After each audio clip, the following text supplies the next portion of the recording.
Selamat pagi. Selamat pagi. Gimana Pak kabarnya hari ini? Alhamdulillah luar biasa. Baik.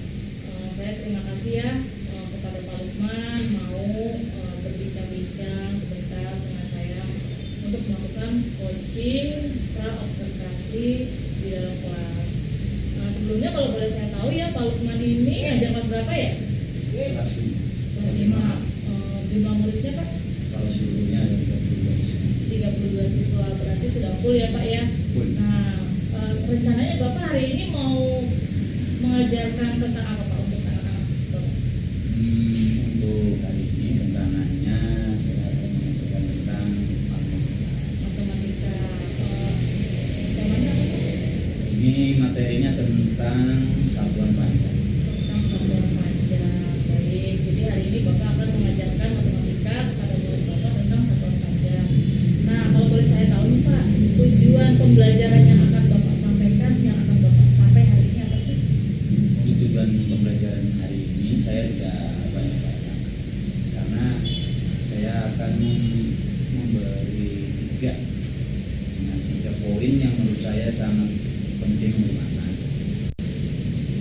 Yang pertama adalah tujuan pembelajarannya adalah mengenal satuan panjang yang sesuai dengan jarak dalam kehidupan sehari-hari dunia.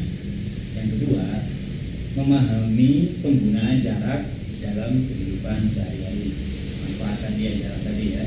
Jadi setelah anak mengenal berbagai macam satuan, saya harapkan anak mampu memahami penggunaannya.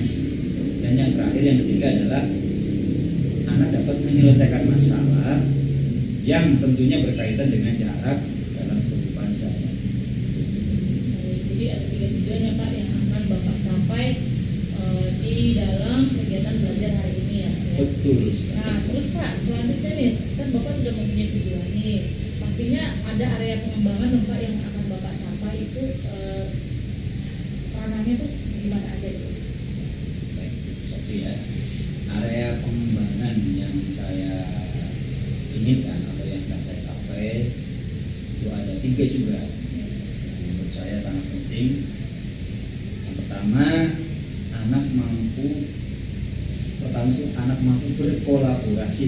Saya perlu garis bawahi ya, berkolaborasi, karena banyak anak-anak yang saya lihat anak kurang bisa berkolaborasi. Ini salah satu hal yang poin penting. Anak mampu berkolaborasi dengan teman-temannya. Karena dengan berkolaborasi, semua potensi anak akan saling mengembangkan. Ya, dia mampu bekerja sama, dia mampu memberikan yang terbaik, sehingga di sana akan muncul pembelajaran yang sangat bermakna. Nah, yang kedua adalah mengembalikan fokus belajar siswa. Ya, jadi untuk mengembalikan fokus belajar itu kami melakukan refleksi namanya KSE. Ya, KSE itu kompetensi sosial dan emosi. Di sana untuk mengcooling down supaya anak pertama itu lebih tenang, tidak berantakan sama kemari ya kan. Kemudian anak dapat menyadari potensi dirinya ya kan, untuk mengembangkan hal-hal yang baik yang ada pada diri anak tersebut, sehingga untuk mengarahkan pembelajaran akan lebih mudah dan anak bisa mempunyai dorongan pribadi, tidak dipaksakan, dan akan lebih semangat lagi belajarnya. Dan dimanfaat KSE. Dan yang ketiga, ini adalah tujuannya area pengembangannya akan saya kembangkan, yaitu tujuan pembelajaran dapat tercapai dengan berbagai gaya belajar yang beragam. Kita tahu berbagai macam gaya belajar itu banyak sekali ragam. Misalnya ada visualisasi,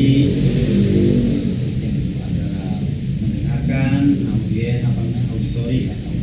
Yang ketiga, kinestetik, hubungan dengan jarak anak, dan masih hal yang lain yang perlu saya kembangkan. Itu saja yang bisa saya sampaikan tentang pengembangan yang akan saya capai. Baik, area pengembangan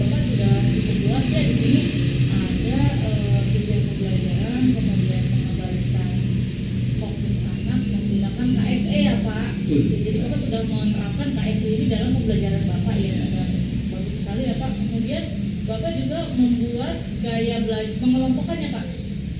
Gaya belajar anak itu ikhlas ya. Betul. Berarti gimana nih Pak cara mengelompokkannya nih Pak? Apa Bapak? Cara itu dia Pak? cara mengelompokkan gaya belajar anak.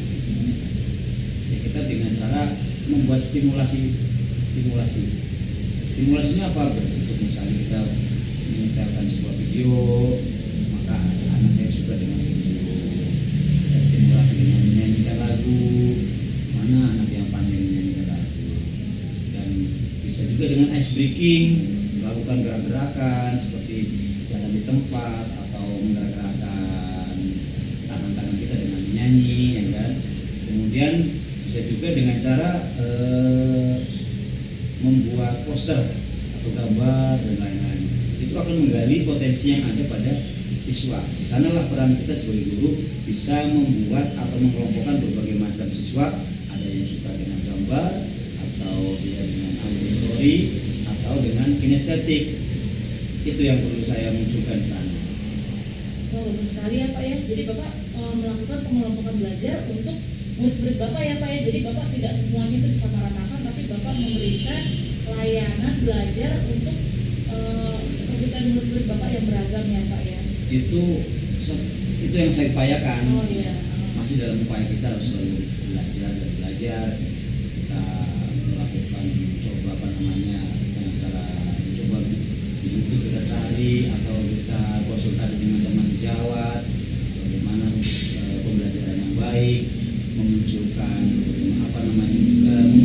berbagai macam gaya belajar anak. Kemudian kita konsultasi kepada guru sebelumnya waktu di kelas 4 dan kepada guru-guru yang lain, misalnya guru olahraga kita tanya, kemudian guru agama kita tanyakan, guru tarinya kita tanyakan. Jadi kita tahu bahwa anak potensinya di mana kita dapat. Baik Pak, Bapak sangat ini ya, kolaborasi Bapak dengan pihak sekolah. Artinya Bapak tidak bekerja sendiri ya Pak di Tidak sini bisa, ya. semua harus berkolaborasi. Harus Makanya kita berkolaborasi. harus mengembangkan anak juga harus dengan cara berkolaborasi. Terakhir nih Pak, strategi apa yang Bapak siapkan untuk kegiatan belajar hari ini? Strategi yang ranahnya sesuai dengan satuan pembelajaran satuan panjang, tentunya ada hal strategi yang harus sesuai. Karena kalau tidak sesuai juga tidak efektif. Jadi ada hal-hal yang harus kita siapkan strategi supaya pembelajarannya lebih efektif dan bermakna. Yang pertama, strategi yang saya siapkan adalah menyiapkan sumber belajar yang bervariasi, misalnya dengan cara di internet, YouTube, buku-buku, ya, atau pengetahuan-pengetahuan lain dengan cara menggali pertanyaan-pertanyaan kepada siswa. Ya. Itu namanya mencari sumber belajar. Misalnya anak-anak, saya tanya kepada anak, kita telah belajar tentang apa? Kita gali flashback. Ketika anak sudah bisa mengungkapkan berbagai macam pengetahuannya, itu juga sumber belajar. Atau dengan cara menanyakan pengalaman sehari-hari. Misalnya tentang jarak, anak, coba kalian jalan dari rumah ke sini, itu ukurannya dengan apa? Nah, itu namanya pengalaman anak. Nanti anak mampu mengungkapkan, Pak, jarak saya dari rumah saya kira-kira 800 meter Pak, karena rumah saya ada di belakang sekolah. Nah, itu berarti pengalaman yang saya gali. Yang kedua, strategi yang saya siapkan yaitu menggunakan teknik stop. Jika anak sudah mulai bosan, boring, kita harus melakukan teknik stop seperti tadi ya dengan KSC ya, untuk mengembalikan kesadaran siswa ya dalam belajar. Ketika anak sudah mempunyai kesadaran belajar, akan ketemu rel sehingga target yang kita inginkan akan tercapai. Dan yang terakhir adalah strategi dengan memberikan kebebasan. Nah ini mungkin guru-guru zaman dulu ya, itu kebebasan seorang murid rampas. Nah kita hal seperti itu harus bisa diminimalisir.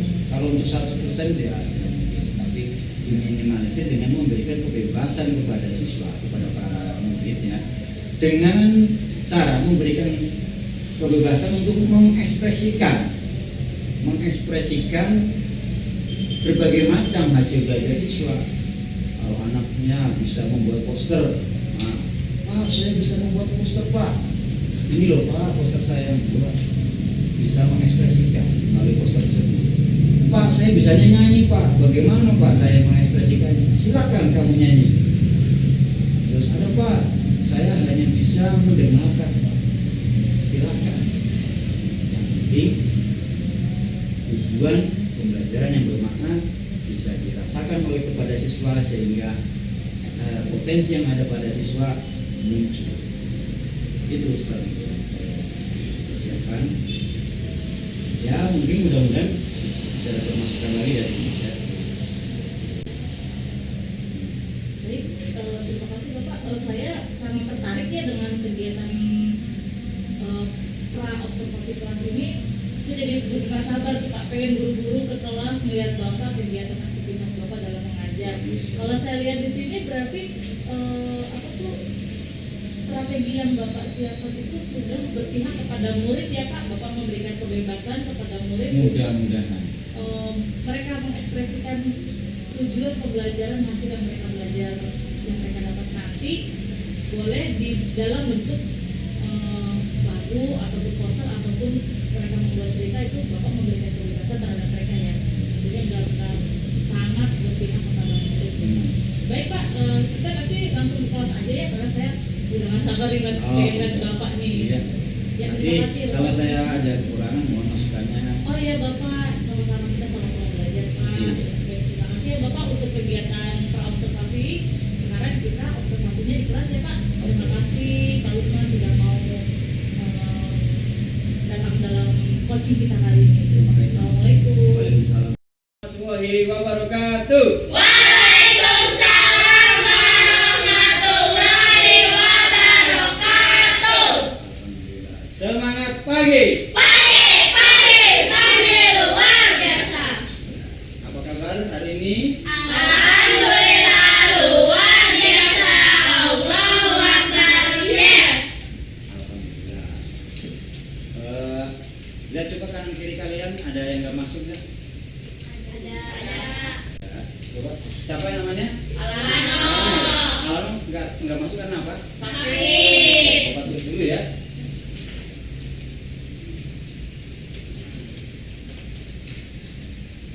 Karena sakit ya. Marilah kita berdoakan kepada Alano, mudah-mudahan sakitnya bisa diangkat oleh Allah Subhanahu wa taala, bisa masuk lagi seperti semula dan bisa belajar seperti biasanya. Kita berdoa mulai. Berdoa selesai. Baiklah, untuk memulai pembelajaran kali ini, mari kita menyanyikan lagu Satu Nusa Satu Bangsa. Masih ingat gak lagu ini? Masih. Ya, seperti halnya kemarin kita waktu tanggal 28 Oktober kita habis memperingati apa? Hari apa? Hari Sumpah Pemuda. Kemudian kemarin tanggal 10 November hari apa? Hari Pahlawan. Ya. Jadi hari-hari pahlawan seperti hari-hari nasional itu kita harus tahu. Mari kita menyanyikan lagu Satu Nusa Satu Bangsa.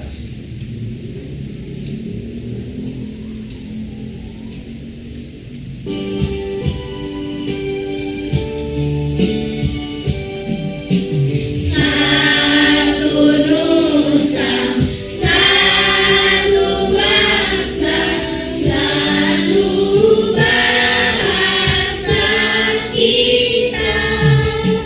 Tanah air pasti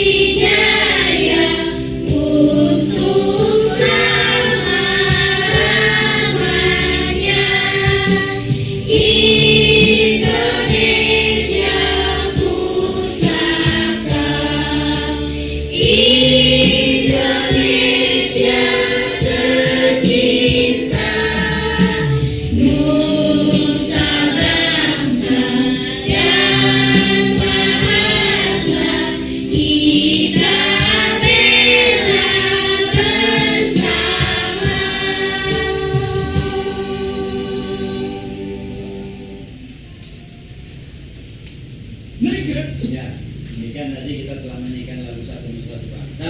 Mudah-mudahan dengan lagu-lagu buku bangsa seperti itu bisa menumbuhkan rasa semangat kita terhadap kecintaan kita kepada negara kesatuan Republik Indonesia.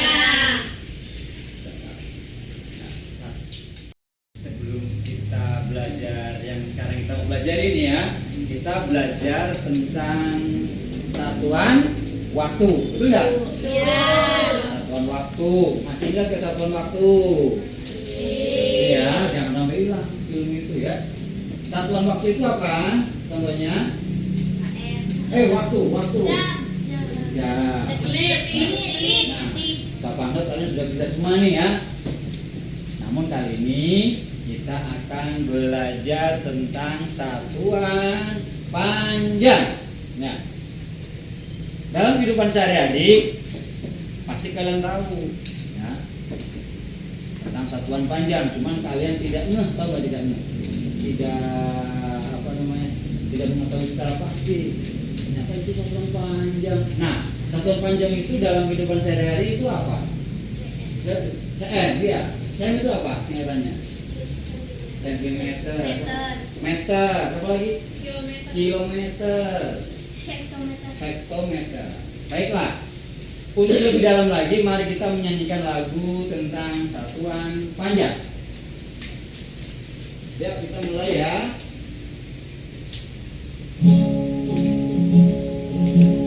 Kucing hitam dalam mobil, desi dan mondar mandir. Iya yo. Kucing kilometer, hitam hektometer, dalam dekameter, mobil itu meter, desimeter, sentimeter, mondar mandir untuk semua. Turun satu tangga, tanggaan 01. Turun dua tangga, tanggaan 02. Naik satu tangga, hilang 01. Begitu seterusnya peraturannya. Ya, bagus tepuk tangan untuk kita semua. Itu adalah tentang satuan panjang. Namun dalam materi kali ini kita akan mengkombinasikan ya dari satuan panjang kepada satuan jarak dalam kehidupan sehari-hari.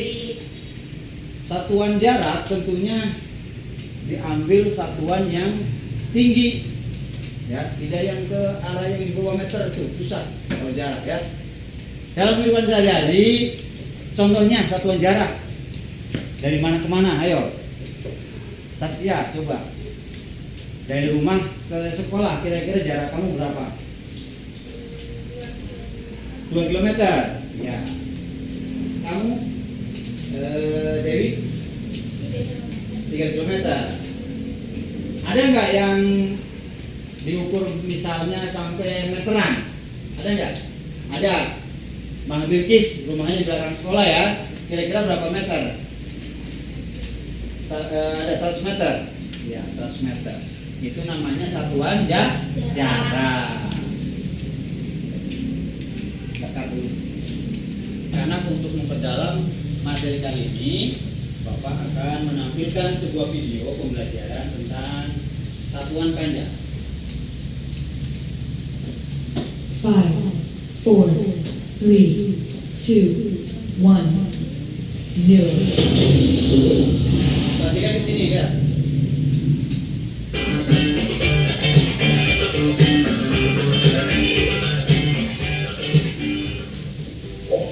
Belajar tentang satuan panjang.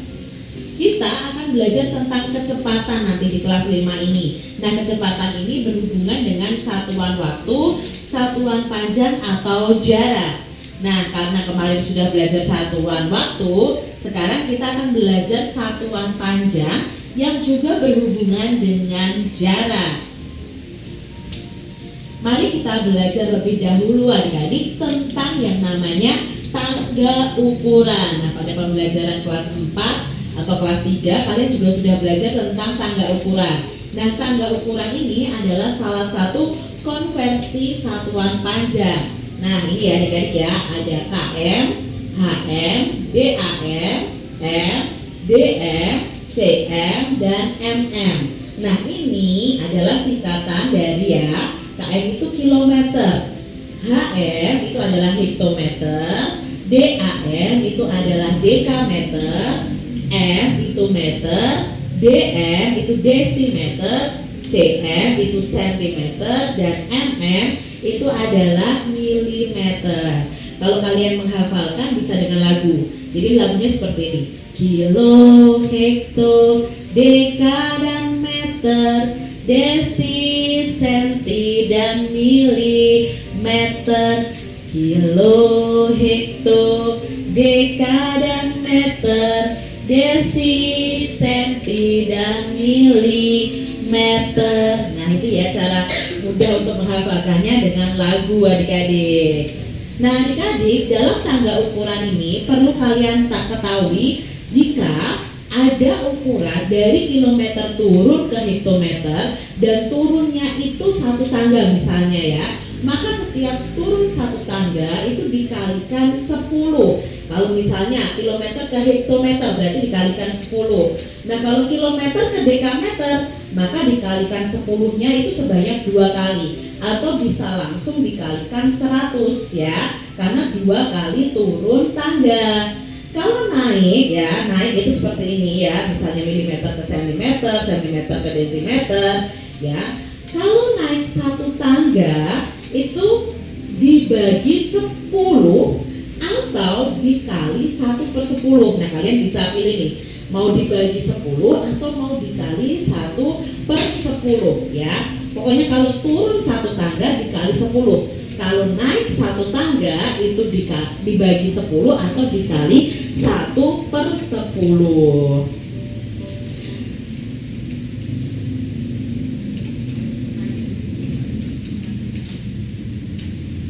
Nah, itu tadi sekilas tentang video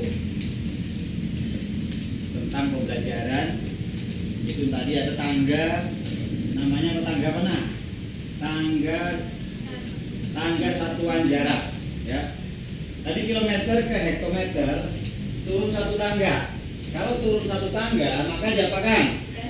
Dikali 10. Nolnya ada 1 ya, 10. Kalau turun 2 tangga maka Dibagi 10. no. Kalau turun 2 tangga maka ya dikali 100 atau 0 ditambah nolnya 2 kali. Kalau 3 dikali 1000 atau nolnya menambah 3 kali. Sekarang Bapak tanya, dari kilometer ke hektometer berapa? 100. Ayo, dari kilometer ke hektometer, HM. Dari KM ke HM berapa? 10. Kenapa 10? Karena dikali 10. Jadi 1 kilometer sama dengan 10 hektometer. Kalau dari kilometer ke meter, dari 1 kilometer berapa? 1 kilometer berapa meter? 1000. Kenapa? Karena 1 dikali 1000. Jadi 1 kilometer sama dengan 1000 meter. Sekarang Bapak balik. Seandainya tangga itu naik, maka diapakan? Dibagi berapa? 1 tangga dibagi 10. Naik 2 tangga dibagi 100. Naik 3 tangga maka akan dibagi 1000. Sebagai contoh, 100 meter berapa hektometer? Dari meter ke hektometer, 100 meter. Ayo, berapa? 100 dibagi Dari meter ke hektometer naik berapa tangga? Dari meter ke hektometer naik 2 tangga. Maka 100 meter sama dengan berapa hektometer? Kenapa 1? Karena pintar. 100 dibagi 100 sama dengan 1. Bukan dong buat Naifa. Suatu contoh lagi. 5.000 meter itu sama dengan berapa kilometer? Ya, 5.000 meter nolnya berapa? Nolnya 35.000. Berapa kilometer? Dibagi 1.000. 5.000 dibagi 1.000 hasilnya Saskia. Hasilnya 5 apa? 5 kilometer. Tepuk tangan buat Saskia. Bagus.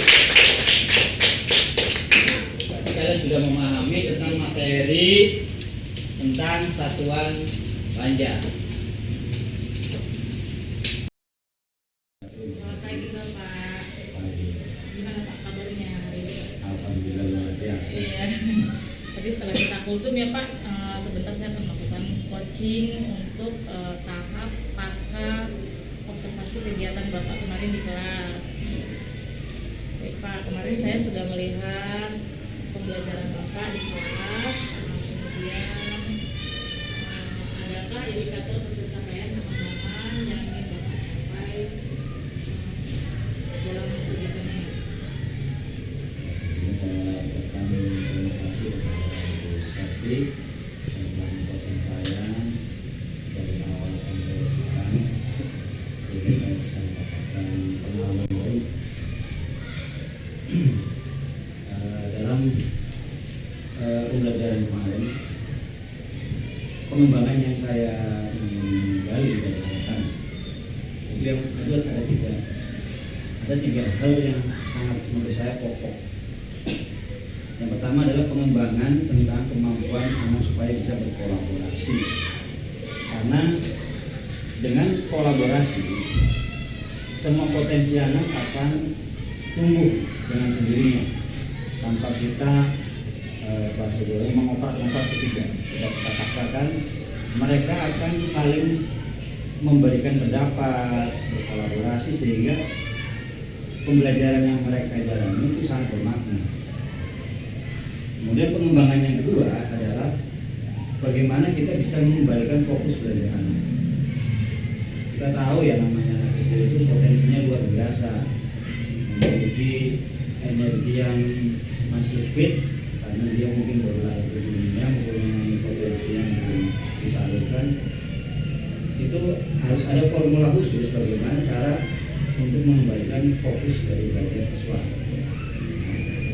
Itu tujuan yang kedua. Untuk tujuan yang ketiga, saya berfokus untuk mengembangkan yaitu bagaimana pembelajaran dapat dicapai oleh siswa itu sendiri dengan berbagai gaya belajar yang beragam. Kita tahu anak kita ini sangat variatif. Bagaimana kita bisa melihat dari potensi setiap anak didik kita. Ada yang memilih gaya belajar dengan visualisasi. Ketika kita kasih materi tentang visualisasi itu menggambar atau ada video yang bergambar, maka dia akan aktif, akan semangat belajarnya. Yang kedua, ada gaya belajar anak dengan pendengaran atau istilahnya auditory. Ketika ada musik, diberikan radio pembelajaran, dia akan menangkap. Atau cuma dengan bahasa kita ngobrol, dia akan sangat gampang menangkapnya. Itu gaya belajar dengan auditor dari siswa. Yang ketiga, ada gaya belajar kinestetik. Ada anak yang di bidang kognitif dia lemah, tapi ketika berhubungan kinestetik, misalnya dia olahraga, menari atau yang berhubungan dengan gerak, maka dia akan mendapatkan ilmu tanpa kita paksakan. Nah, hal ini juga saya koordinasikan dengan guru olahraga. Si A nih, murid ini dalam bidang ini kok lemah, tapi ketika kita kinesthetik itu bagus. Nah, berarti itulah gaya belajar seperti itu yang harus kita kembangkan. Itu saja bisa. Jadi ada 3 indikator ya Pak. Iya. Indikator tujuan yang ingin Bapak Kembangkan. ya nih Pak nih dari kegiatan aktivasi Bapak. Menurut Bapak nih, apakah 3 indikator itu sudah tercapai Pak di kelas? Setelah saya mendapatkan pengalaman dari Bu Sekti ya, yang coaching saya, itu ada hal baru yang menurut saya menarik. Yang pertama ada istilah KSE. Kalau biasa di KSE Pak, saya bisa belajar untuk kayak menghipnotis anak. Bagaimana menghipnotis supaya anak itu fokus, namanya cooling down. Tadinya anak tuh berantakan Pak, lari sana lari sini gitu ya. Saya biarkan mereka untuk menikmati dunianya. Ada yang dan lari sana sini. Terus kemudian saya mencoba yang namanya KSE, namanya kompetensi sosial sama emosional, melalui musik yang yang membuat suasananya hening. Saya suruh anak untuk memejamkan mata, kemudian saya untuk ilustrasi, saya katakan bagaimana kamu datang ke sekolah dengan niat apa. Kamu datang ke sekolah tentunya ingin menimba ilmu, ingin mendapatkan ilmu yang bermanfaat, sehingga nantinya kamu akan bisa menjadi orang yang hebat, bisa membanggakan kedua orang tua kalian. Kemudian saya terapkan berbagai macam gaya belajar yang saya sampaikan melalui ilustrasi tersebut. Kemudian mereka setelah membuka matanya, mereka ada yang nangis, terharu, kemudian mulailah semangat belajarnya, dia mulai jati dirinya mereka tumbuh. Oh iya, saya ini seperti ini, harus begini. Nah itu di sana, itu namanya KSE yang saya dapat dari Bu Sekti. Itu hal yang baru Pak. Terima kasih kepada Bu Sekti atas ilmunya. Kemudian kami bisa mempelajari yang namanya pembelajaran yang berdiferensial ya, diferensiasi ya. Bagaimana saya membedakan antara siswa yang A, siswa yang B, siswa yang C dan yang D. Itu yang menarik Pak. Itu yang mungkin gampang-gampang susah. Kalau mungkin sekedar mungkin teori mungkin gampang, tapi ketika di lapangan, nah ini saya yang harus bisa mengolah di sana. Itu yang saya dapat dari coaching yang luar biasa ini. Jadi Pak nih, dari pembelajaran kemarin Bapak di kelas ya, untuk menyiapkan semua kerangka pembelajaran, adakah kendala-kendala yang Bapak temui Pak?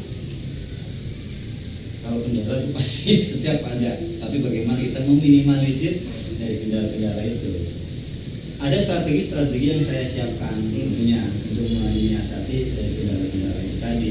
Yang pertama, saya sebagai guru harus menyiapkan berbagai macam sumber belajar yang bervariasi. Apakah dengan video, apakah dengan alat peraga, gitu ya, kemudian buku-buku, apa sumber dari internet. Itu yang saya siapkan adalah itu, menyiapkan sumber belajar yang variasi. Yang kedua, menggunakan teknik stop. Nah, untuk menggali stop itu artinya hanya jeda sejenak ya, untuk mengembalikan kesadaran diri siswa dalam belajar. Jadi kadang ice breaking Bang. Nah, ice breaking penting nih. Ice breaking ini suatu strategi yang bagus karena anak akan betah belajar. Bahkan sesuatu yang namanya istirahat aja lupa. Tapi kalau tidak ada ice breaking, anak tuh jenuh Pak. Kayak Pak, kapan istirahat Pak? Pak, kapan pulang Pak? Itu yang dirasakan. Tapi ketika anak bosan, kita bagaimana mengatur ritme pembelajaran, teknik stop, ice breaking, itu saya selipkan. Dan yang ketiga adalah kita sebagai guru harus bisa memberikan kebebasan. Makanya sekarang ada merdeka belajar ya Pak ya. Memberikan kebebasan kepada anak untuk mengekspresikan berbagai macam hasil belajar. Jadi bebas mengekspresikan dengan. Kemarin saya ada jenis-jenis icon mode itu. kamu ekspresikan hasil belajar kamu hari ini. Ada yang memberi ikon sedih. "Kok kamu sedih sih belajar sama Bapak?" Saya tanya, "Ini Pak, saya sedih karena saya belajar kali ini belum bisa mengejar dengan teman-temannya yang seperti itu." "Oh nggak apa-apa, ini kamu bukannya lemah, tapi kamu harus lebih semangat lagi." Ada lagi yang memberi ikon senang. "Oh kamu nggak memberi gambar ikon senang?" "Iya Pak, saya senang Pak pembelajaran menarik seperti ini Pak. Saya bisa bernyanyi, saya bisa berkolaborasi dengan teman, terus bisa mempresentasikan yang seperti itu." "Oh ya bagus." Ya, tapi alhamdulillah nggak ada yang ikon marah, nggak ada. Kalau marah bagaimana itu? Kemudian setelah itu tentunya kami sebagai guru harus bisa setelah pembelajaran ada yang namanya refleksi hasil pembelajaran. Nah ini penting supaya anak harus memberikan umpan balik kepada guru. Kedepannya apa ya yang harus saya perbaiki? Ternyata anak ada yang memberikan balik, refleksi pembelajaran sekarang menarik Pak, waktu sebelumnya nggak seperti ini. Kayak ini kan berkat coaching dan seperti ini. Itu yang saya Alhamdulillah. Terima kasih kita lupa nih. Nah, mungkin dari kegiatan pembelajaran observasi dengan terakhir pasca observasi ini, adakah suatu keinginan yang ingin Pak Lukman kembangkan lagi setelah yang saya belum tercapai gitu? Mungkin ada satu hal yang ingin saya kembangkan lagi sekarang kegiatan ini. pertama saya ucapkan terima kasih. Setelah saya mendapatkan apa yang bisa di coachingnya, saya merasa bersyukur karena ada hal yang baru yang harus saya kembangkan, yang ingin saya menjadikan sangat tindak lanjut ya. Ya pertama saya berdiri saya sendiri, bagaimana saya berupaya untuk mengembangkan potensi anak yaitu seperti tadi berdiferensiasi dalam pembelajaran supaya bisa memberi kebebasan kepada anak, kita bisa mempunyai format-format penilaian yang sesuai dengan anak sehingga dalam melakukan pembelajaran tidak memaksakan dia otoriter saya seperti zaman dulu ya. Kita harus menjadi agent of change gitu ya, agen perubahan di mana kita harus bisa menerapkan minimal banget di kelas saya. Mungkin ketika saya sudah bisa untuk menerapkan hal tersebut secara rutinitas ya, dan memang dinilai memang saya harus mengembangkan karena kan ilmu kan kalau semakin diberikan semakin bagus. Mungkin saya bisa untuk menerapkan kepada teman sejawat. Misalnya saya kelas 5 ada 2 ya. Saya kelas 5A akan saya terapkan ke Bu Estri sebagai kelas 5B yang sama-sama satu kualitasnya ada ya. Baru nanti saya dengan Bu Estri sama-sama bisa, kita akan menularkan ke kelas yang lain. Mudah-mudahan itu kan grand design yang bagus yang harus kita rancang. Mimpi kan suatu hal yang bagus. Kalau mimpi yang positif, kenapa tidak gitu. Dan saya juga ucapkan terima kasih kepada Bu Seti telah mengajak untuk menjadikan langkah awal untuk berubah. Mungkin program seperti ini lah yang harus dikembangkan dari pemerintah. Dan ini harus didukung oleh semua stakeholder, dan kepala sekolah dan pengawas dan lain-lain gitu, biar program coaching seperti ini bisa menjadi budaya Pak. Karena ketika sudah menjadi budaya, mudah-mudahan budaya itu positif yang tentunya akan bermanfaat untuk sekolah kita sendiri, ke sekolah lain, bahkan ke seluruh Indonesia. Baik, terima kasih Pak Lukman. Saya sangat mengapresiasi sekali terhadap pemikiran-pemikiran positif Bapak yang mau berbagi ilmu dengan rekan sejawat Bapak. Insya Allah. Ya, semoga ini bukan emosi sesaat, artinya setelah selesai harapan saya kita mulai perubahan kecil dari kelas kita sendiri ya Pak ya. Betul. Jadi untuk menyiapkan anak-anak pembelajaran, bagaimana supaya apa tujuan yang hari ini kita tanamkan ke siswa, kita buat ke siswa bisa tercapai semuanya. Biar pembelajarannya lebih bermakna. Biar pembelajarannya lebih bermakna. Jadi anak pulang tidak kosong ya Pak. Ada yang bilang. Bahkan kangen sekolah terus. Oh, gitu. kangen sekolah. Kangen dengan gurunya, pengen sekolah gitu. Rindu kembali sekolah itu. Betul. Pak Lukman, terima kasih Pak untuk waktunya, sudah bisa hadir pada kegiatan pasca observasi hari ini. Sukses selalu untuk Pak Terima kasih Bapak. Assalamualaikum. Waalaikumsalam.